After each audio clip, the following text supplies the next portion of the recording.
তারা জানতেন বখরার ভাগও সময় মতো পেয়ে যেতেন। আমার সোনা চাঁদের কণা, আর কি বলবো, ডাক্তার উকিল তো নয়, তোকে মন্ত্রী বানাবো। সঙ্গীত শিল্পী নচিকেতা চক্রবর্তীর কালজয়ী গানের লাইনগুলি হঠাৎ মনে পড়ে গেল ইডির বিস্ফোরক দাবির পর। শাহজাহান শেখ এবং তার অনুগামীরা সন্দেশখালীতে যত জমি দখল করেছিলেন তার টাকা পেয়েছেন জ্যোতিপ্রিয় মল্লিক ছাড়াও আরও 2-3 জন মন্ত্রী। আদালতে এমন অভিযোগই করেছে ইডি। কেন্দ্রীয় ওই তদন্তকারী সংস্থা সূত্রে খবর, উপর মহল পর্যন্ত এই জমি দখলের টাকা গিয়েছে বলে আদালতে জানিয়েছে তারা।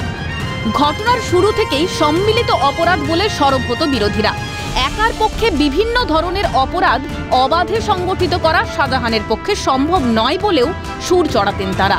এই প্রেক্ষাপটে ইডির বিস্ফোরক দাবি সেই অভিযোগগুলোকেই শিলমোহর দিল, তা বলাই বাহুল্য।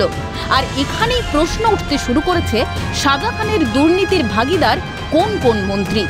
অপরাধের টাকায় বলবান হয়েছেন কোন কোন জনপ্রতিনিধি?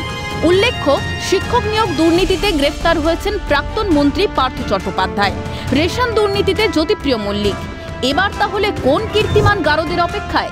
উত্তর দেবে সময়। ক্যালকাটা নিউজ।